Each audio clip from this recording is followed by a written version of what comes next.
Selamat malam pemirsa, selamat datang di iNewsroom. Bersama saya, Davi Pratama. Pemirsa, kami akan membahas berita utama secara mendalam, komprehensif, dan tentunya eksklusif. Sebagai pembuka iNewsroom kali ini kami memiliki informasi seorang pemotor menyerang polisi saat terjaring razia patuh 2025.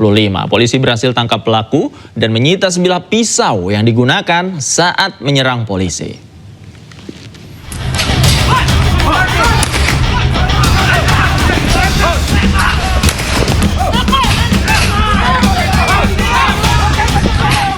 Seorang pengendara motor di Kabupaten Bengkulu Tengah menyerang polisi yang menggelar operasi Patuh Jaya di depan Mako Polres Bengkulu Tengah Senin siang.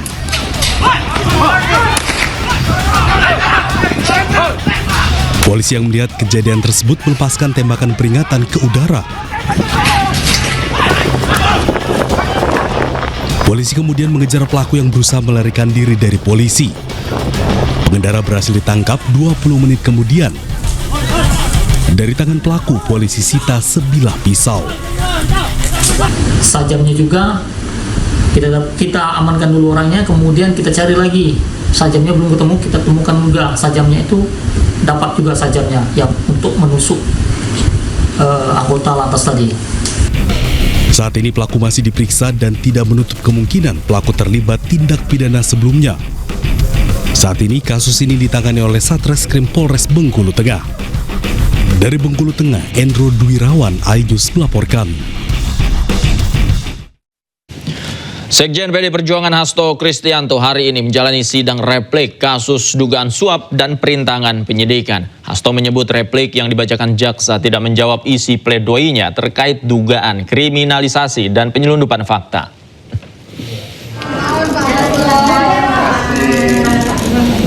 Dalam sidang yang digelar hari ini, Hasto menyoroti replik jaksa yang tidak menanggapi fakta-fakta yang ia ungkap dalam pledoi atau nota pembelaan, terutama terkait dugaan kriminalisasi dan penyelundupan fakta. Hasto menilai jaksa penuntut umum hanya mengulang argumen lama dan menggiring opini publik dengan menghadirkan saksi dari internal KPK yang seakan menjadi saksi fakta. Menurut Hasto, berita acara pemeriksaan atau BAP yang diungkapkan dalam sidang justru mengandung fakta palsu yang ia yakini menjadi dasar dakwaan dan tuntutan yang lemah. Sebelumnya, jaksa penuntut umum dari KPK menuntut Hasto Kristianto dengan hukuman penjara selama 7 tahun. Hasto dinilai terbukti melakukan suap terkait pergantian antar waktu anggota DPR RI serta menghalangi penyidikan. Replik tadi terlihat bahwa terhadap fakta-fakta yang kami sampaikan, adanya rekayasa dan juga penyelundupan fakta serta kriminalisasi ternyata tidak mampu dijawab oleh penuntut umum.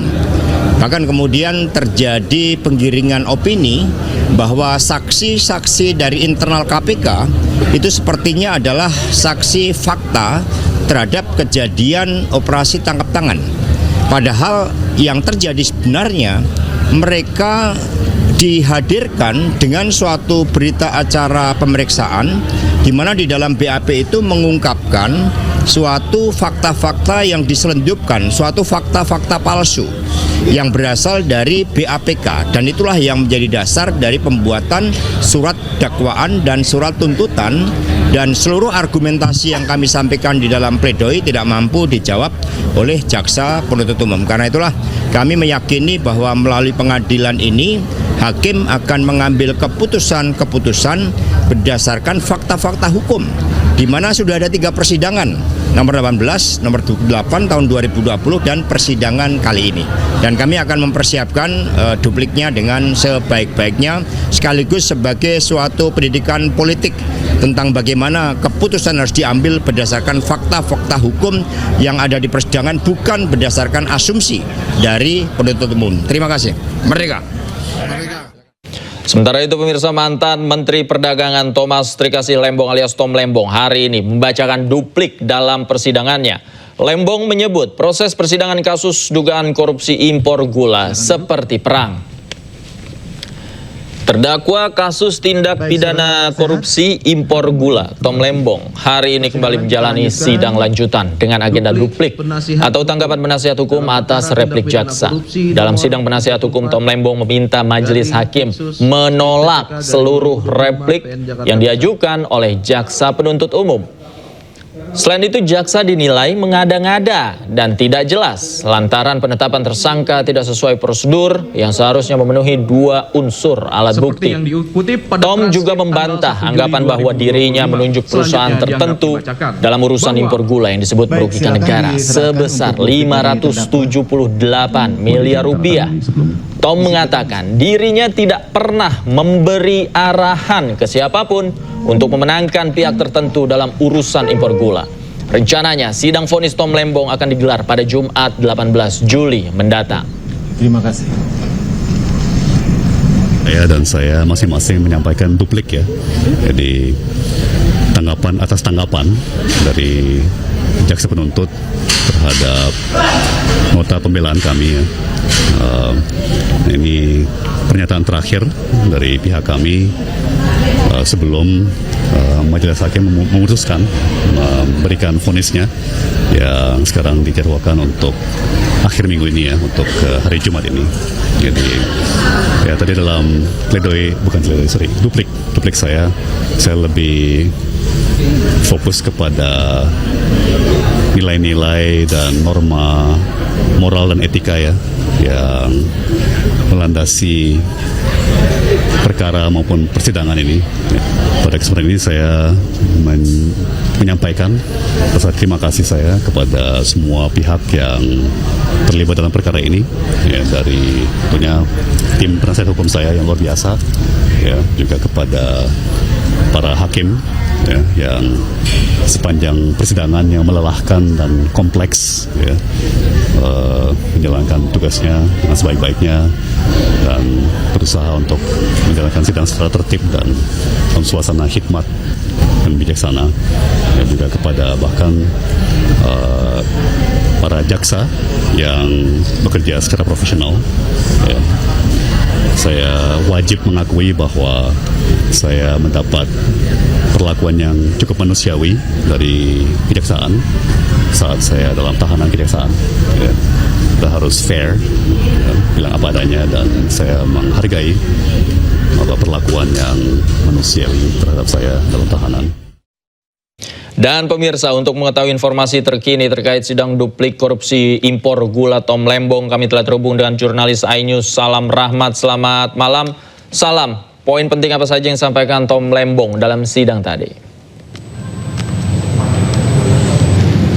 Ya, Davi dan juga pemirsa, baru saja dari tim penasihat hukum Tom Lembong ini telah menyelesaikan sidang dengan agenda pembacaan duplik atau tanggapan atas replik yang diajukan oleh jaksa penuntut umum dalam sidang tindak pidana korupsi impor gula.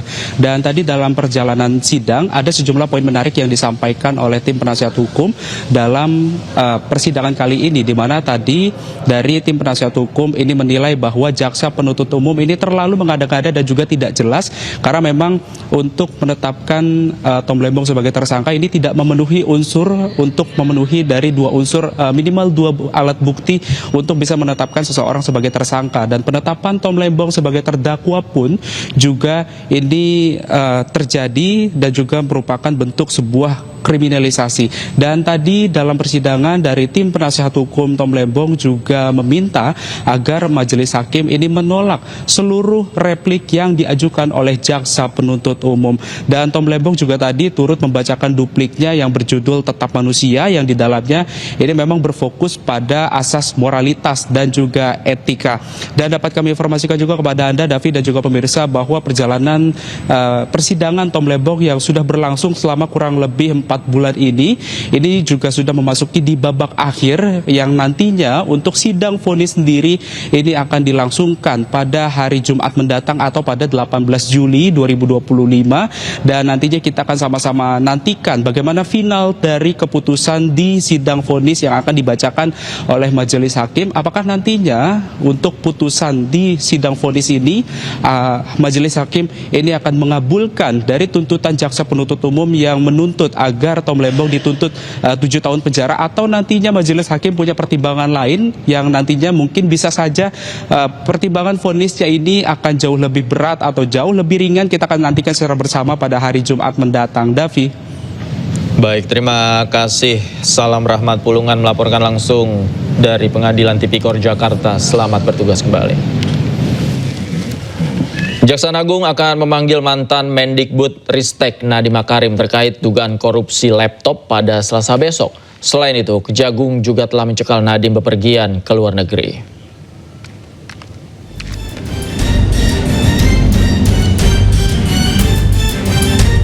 Kejaksaan Agung kembali mengagendakan pemeriksaan mantan Mendikbudristek Nadiem Makarim. Kapus Penkum Kejaksaan Agung Harli Siregar mengatakan Nadiem akan diperiksa Selasa 15 Juli 2025. Pemanggilan ini merupakan tindak lanjut dari penggeledahan kantor Gotoh beberapa waktu lalu. Penggeledahan dilakukan terkait kasus dugaan korupsi pengadaan laptop berbasis Chromebook yang menyeret pendiri Gojek sekaligus mantan Mendikbudristek Nadiem Makarim. Bahwa penyidik juga menjelaskan bahwa tentu mempunyai rencana untuk melakukan pemanggilan kembali kepada yang bersangkutan terkait dengan banyak hal yang masih dibutuhkan keterangannya. Nah, cuma nanti perlu kita pastikan kapan yang bersangkutan akan dipanggil kembali, tentu nanti akan kita konfirmasi ulang. Dalam kasus dugaan korupsi laptop, Kejaksaan Agung meminta Ditjen Imigrasi menerbitkan status pencegahan ke luar negeri terhadap mantan Mendikbudristek Nadiem Makarim. Kapus Penkum Kejaksaan Agung Harli Siregar mengatakan pencegahan ke luar negeri diberlakukan sejak 19 Juni 2025 selama 6 bulan ke depan. Alasan pencegahan Nadiem adalah untuk memperlancar proses penyidikan terkait kasus dugaan korupsi dalam pengadaan laptop Chromebook di Kemendikbudristek pada tahun 2019 hingga 2022. Tim Liputan iNews melaporkan. Pemirsa, tersangka kasus dugaan korupsi tata kelola minyak mentah Riza Khalid diduga berada di Singapura. Hingga saat ini Kejagung belum menentukan langkah untuk menjemput saudagar minyak tersebut.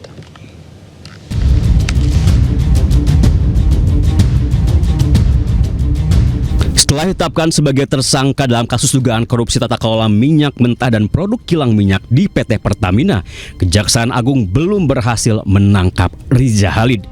Menurut Kejagung, ayah Kerry Ardianto yang juga tersangka dalam kasus yang sama itu diduga berada di Singapura. Untuk itu kami sudah kerjasama dengan perwakilan Kejaksaan Indonesia di luar negeri, khususnya di Singapura. Pakar Hukum Pidana Abdul Fikar Hajar mengatakan untuk menangkap Riza Khalid, Kejagung bisa meniru langkah KPK saat menangkap Paulus Thanos, tersangka korupsi proyek KTP elektronik yang kala itu juga kabur ke Singapura.